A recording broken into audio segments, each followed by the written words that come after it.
Chapter 7 The Sorting Hat. The door swung open at once. A tall, black-haired witch in emerald-green robes stood there. She had a very stern face, and Harry's first thought was that this was not someone to cross. "The first years, Professor McGonagall," said Hagrid. "Thank you, Hagrid. I will take them from here." She pulled the door wide. The entrance hall was so big you could have fit the whole of the Dursleys' house in it. The stone walls were lit with flaming torches like the ones at Gringotts. The ceiling was too high to make out, and a magnificent marble staircase facing them led to the upper floors. They followed Professor McGonagall across the flagged stone floor. Harry could hear the drone of hundreds of voices from a doorway to the right. The rest of the school must already be here. But Professor McGonagall showed the first years into a small, empty chamber off the hall. They crowded in, standing rather closer together than they would usually have done, peering about nervously. "Welcome to Hogwarts," said Professor McGonagall. "The start of term banquet will begin shortly, but before you take your seats in the Great Hall, you will be sorted into your houses. The sorting is a very important ceremony because, while you are here, your houses will be something like your family within Hogwarts. You will have classes with the rest of your house, sleep in your house dormitory, and spend free time in your house common room. The 4 houses are called Gryffindor, Hufflepuff, Ravenclaw, and Slytherin. Each house has its own noble history, and each has produced outstanding witches and wizards. While you are at Hogwarts, your triumphs will earn you house points, while any rule-breaking will lose house points. At the end of the year, the house with the most points is awarded the House Cup. A great honor. I hope each of you will be a credit to whichever house becomes yours. The sorting ceremony will take place in a few minutes in front of the rest of the school. I suggest you all smarten yourselves up as much as you can while you are waiting." Her eyes lingered for a moment on Neville's cloak, which was fastened under his left ear, and on Ron's smudged nose. Harry nervously tried to flatten his hair. "I shall return when we are ready for you," said Professor McGonagall. "Please wait quietly." She left the chamber. Harry swallowed. "How exactly do they sort us into houses?" he asked Ron. "Some sort of test, I think. Fred says it hurts a lot, but I think he was joking." Harry's heart gave a horrible jolt. A test? In front of the whole school? But he didn't know any magic yet. What on earth would he have to do? He hadn't expected something like this the moment they arrived. He looked around anxiously and saw that everyone else looked terrified, too. No one was talking much, except Hermione Granger, who was whispering very fast about all the spells she'd learned and wondering which ones she'd need. Harry tried hard not to listen to her. He'd never been more nervous. Never. Not even when he had to take a school report home to the Dursleys, saying that he'd somehow turned his teacher's wig blue.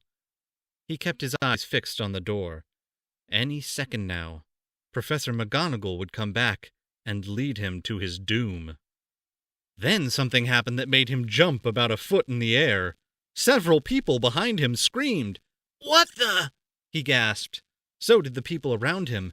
About 20 ghosts had just streamed through the back wall, pearly white and slightly transparent.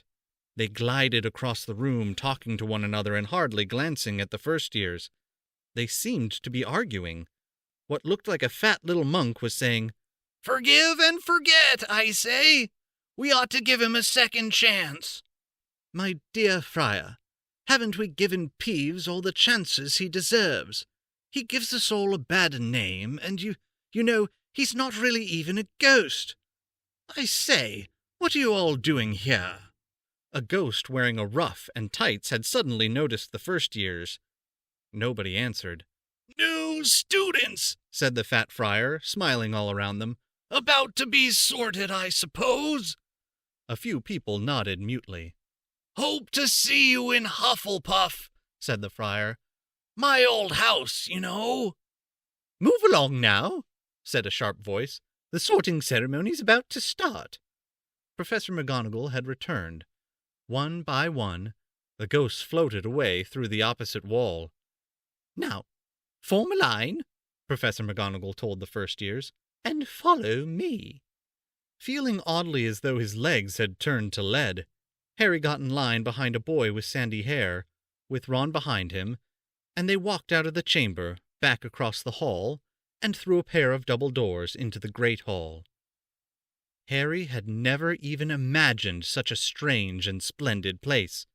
It was lit by thousands and thousands of candles that were floating in midair over 4 long tables where the rest of the students were sitting. These tables were laid with glittering golden plates and goblets. At the top of the hall was another long table where the teachers were sitting. Professor McGonagall led the first years up here, so that they came to a halt in a line facing the other students, with the teachers behind them. The hundreds of faces staring at them looked like pale lanterns in the flickering candlelight. Dotted here and there among the students, the ghosts shone misty silver.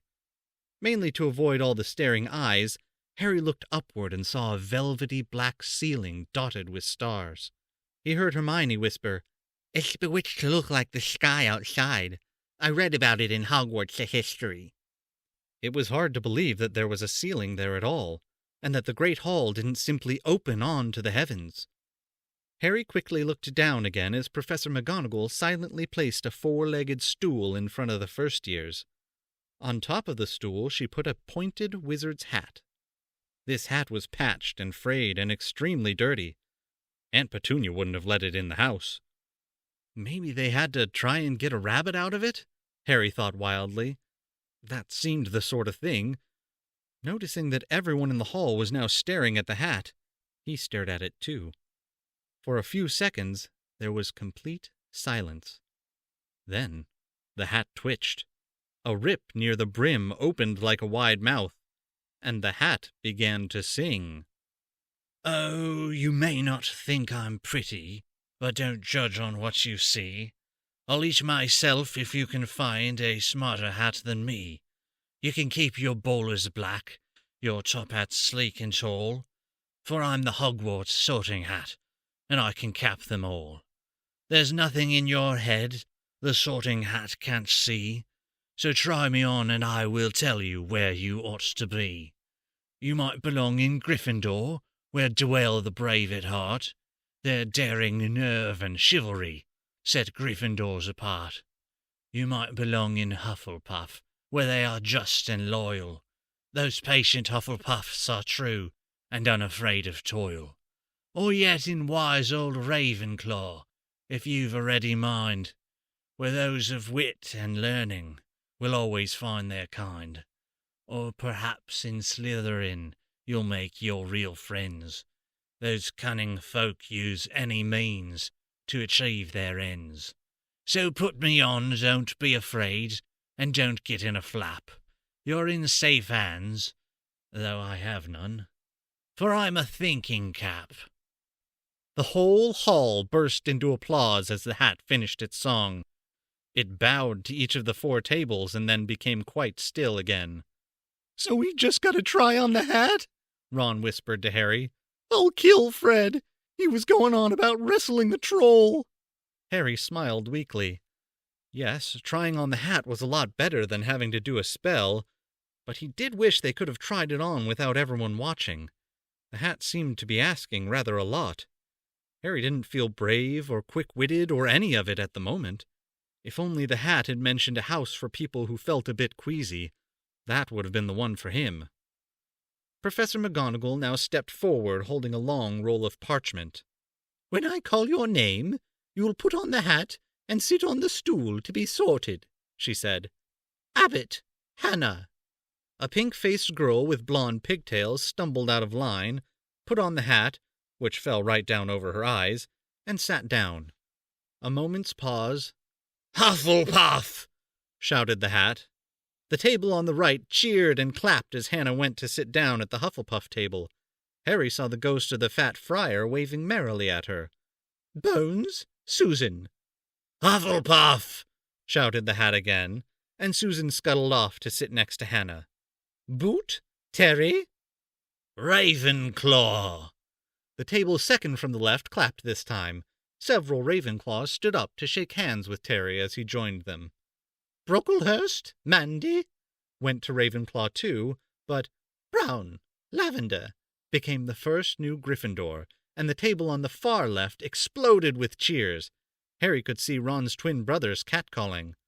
Bulstrode, Millicent, then became a Slytherin. Perhaps it was Harry's imagination, after all he'd heard about Slytherin, but he thought they looked like an unpleasant lot. He was starting to feel definitely sick now. He remembered being picked for teams during gym at his old school.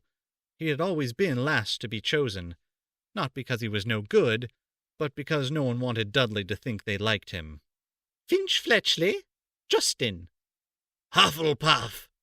Sometimes, Harry noticed, the hat shouted out the house at once, but at others it took a little while to decide.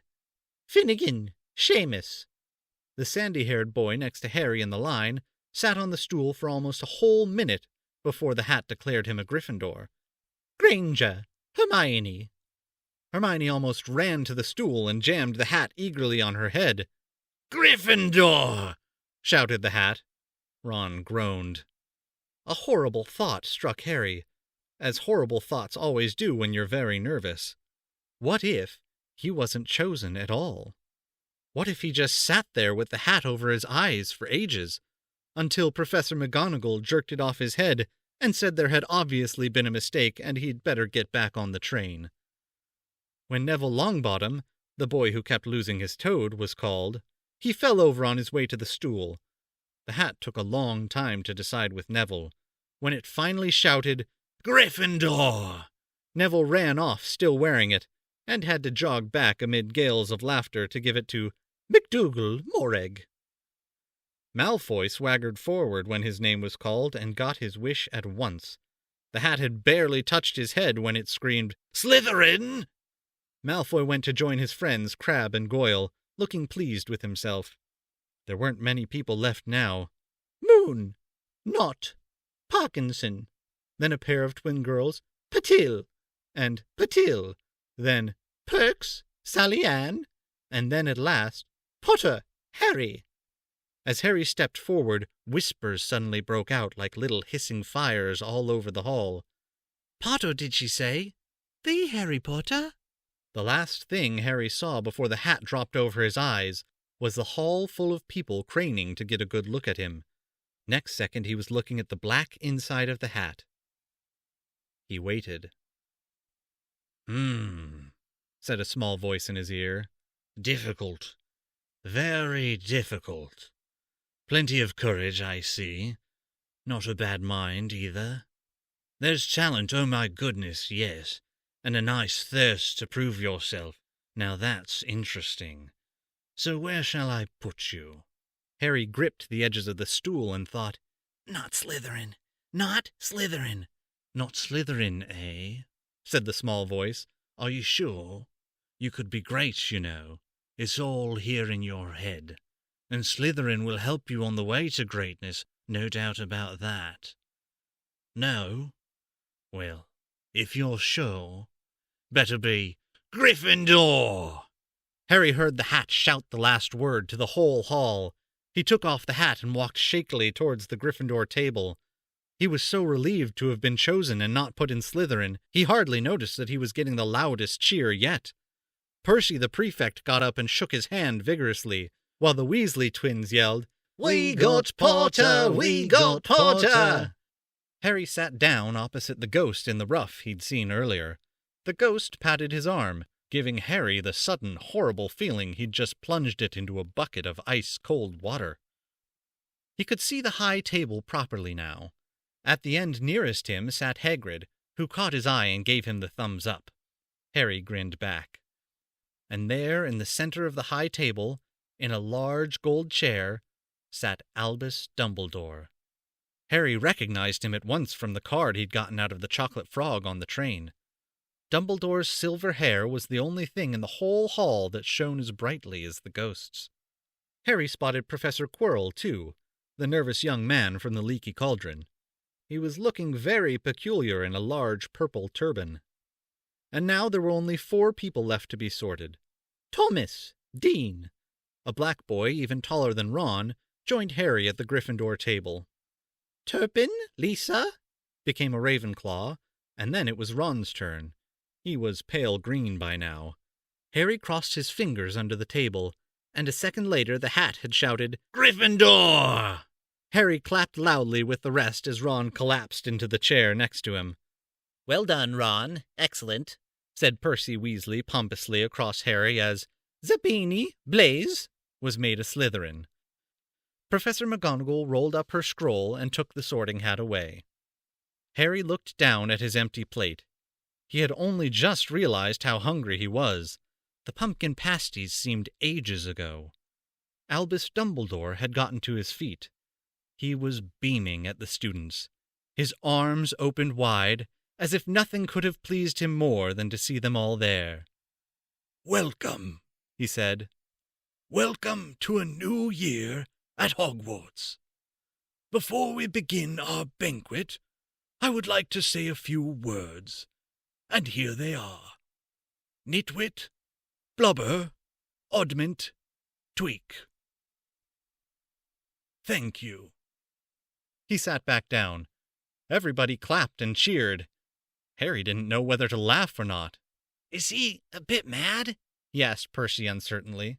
Mad? Said Percy airily. He's a genius. Best wizard in the world. But he is a bit mad, yes. Potatoes, Harry? Harry's mouth fell open.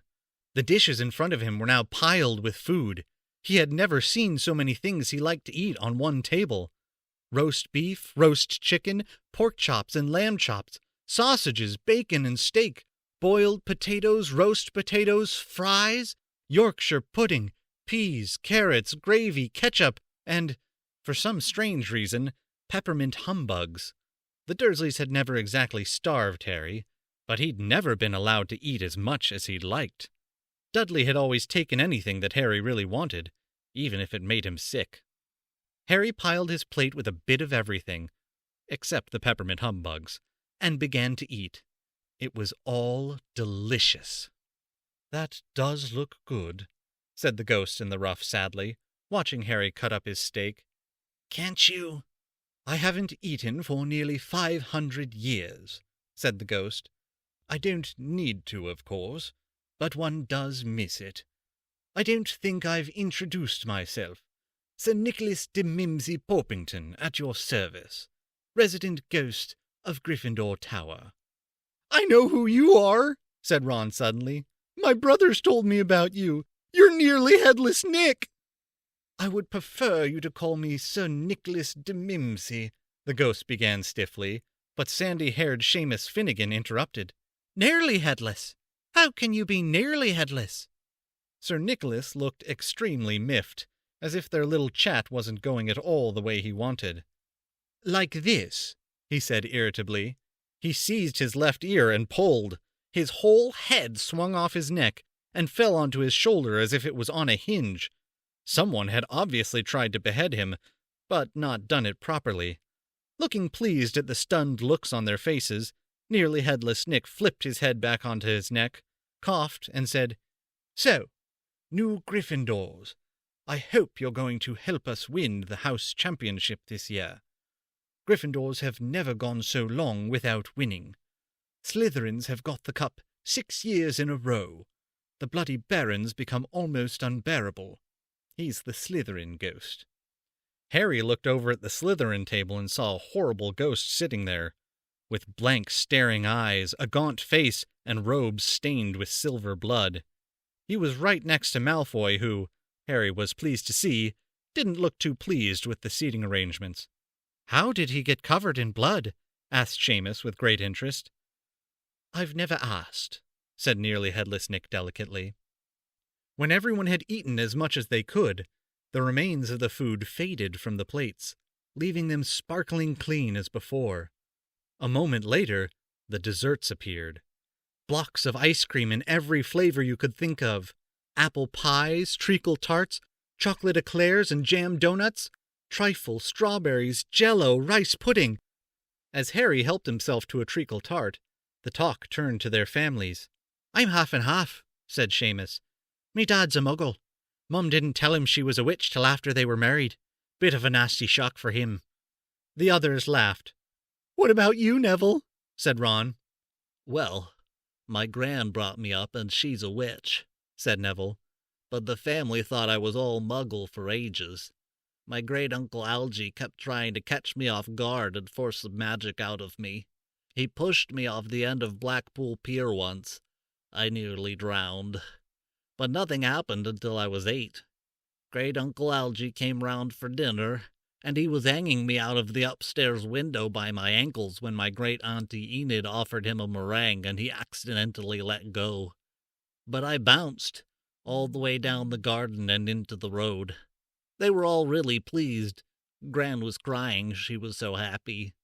And you should have seen their faces when I got in here. They thought I might not be magic enough to come, you see. Great-uncle Algy was so pleased he bought me my toad." On Harry's other side, Percy Weasley and Hermione were talking about lessons. "I do hope they start right away. There's so much to learn. I'm particularly interested in transfiguration, you know. Turning something into something else, of course, is supposed to be very difficult." "You'll be starting small, just matches into needles and that sort of thing." Harry, who was starting to feel warm and sleepy, looked up at the high table again. Hagrid was drinking deeply from his goblet. Professor McGonagall was talking to Professor Dumbledore.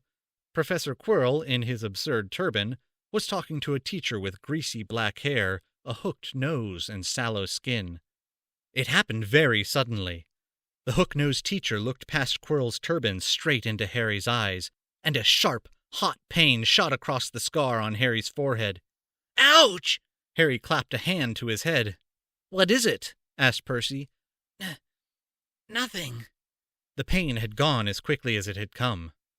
Harder to shake off was the feeling Harry had gotten from the teacher's look, a feeling that he didn't like Harry at all. "Who's the teacher talking to Professor Quirrell?" he asked Percy. "Oh, you know Quirrell already, do you? No wonder he's looking so nervous. That's Professor Snape. He teaches potions, but he doesn't want to. Everyone knows he's after Quirrell's job. Knows an awful lot about the dark arts, Snape." Harry watched Snape for a while, but Snape didn't look at him again. At last, the desserts, too, disappeared, and Professor Dumbledore got to his feet again. The hall fell silent. "Ahem. Just a few more words, now that we are all fed and watered. I have a few start-of-term notices to give you. First years should note that the forest on the grounds is forbidden to all pupils, and a few of our older students would do well to remember that as well." Dumbledore's twinkling eyes flashed in the direction of the Weasley twins. "I have also been asked by Mr. Filch, the caretaker, to remind you that no magic should be used between classes in the corridors.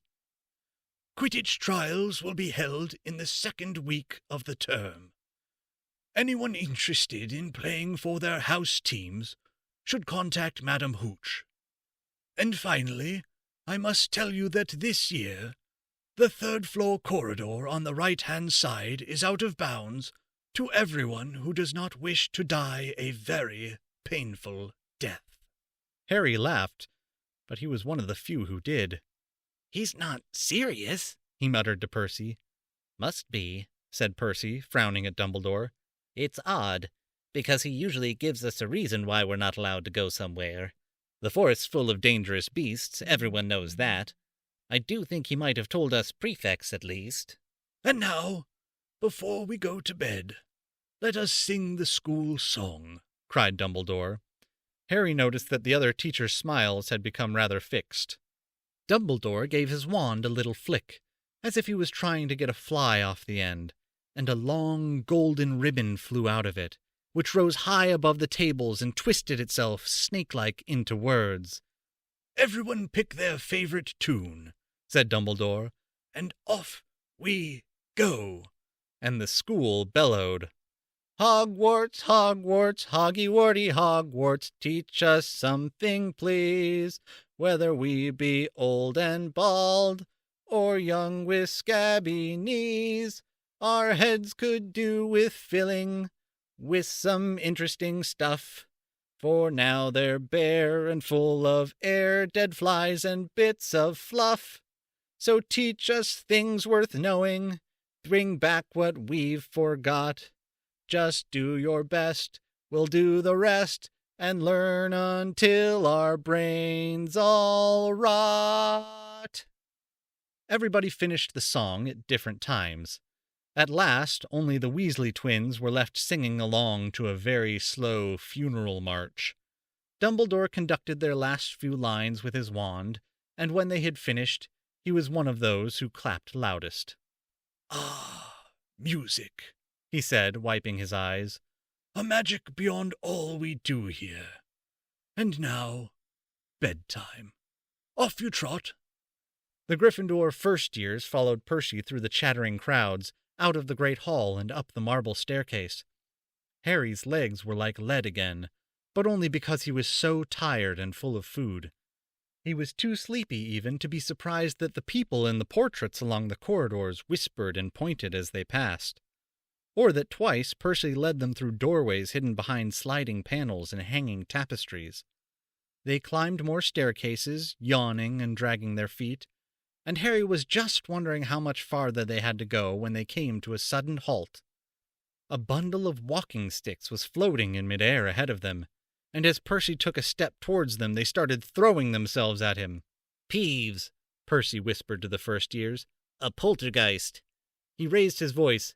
Peeves, show yourself. A loud, rude sound, like the air being let out of a balloon, answered. Do you want me to go to the Bloody Baron?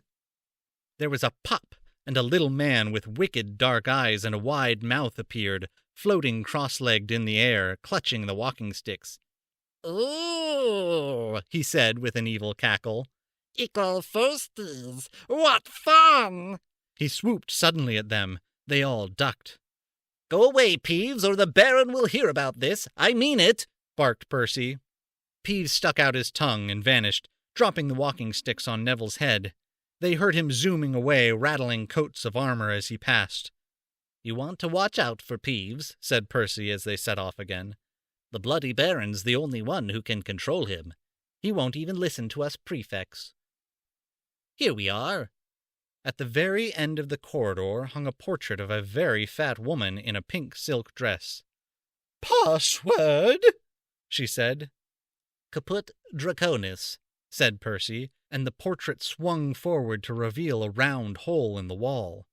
They all scrambled through it, Neville needed a leg up, and found themselves in the Gryffindor common room, a cozy round room full of squashy armchairs. Percy directed the girls through one door to their dormitory, and the boys through another. At the top of a spiral staircase, they were obviously in one of the towers, they found their beds at last. 5 four-posters hung with deep red velvet curtains. Their trunks had already been brought up. Too tired to talk much, they pulled on their pajamas and fell into bed. Great food, isn't it? Ron muttered to Harry through the hangings. Get off, Scabbers. He's chewing my sheets. Harry was going to ask Ron if he'd had any of the treacle tart, but he fell asleep almost at once. Perhaps Harry had eaten a bit too much, because he had a very strange dream. He was wearing Professor Quirrell's turban, which kept talking to him, telling him he must transfer to Slytherin at once because it was his destiny. Harry told the turban he didn't want to be in Slytherin. It got heavier and heavier. He tried to pull it off, but it tightened painfully, and there was Malfoy laughing at him as he struggled with it.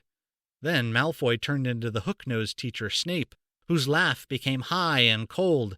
There was a burst of green light, and Harry woke, sweating and shaking.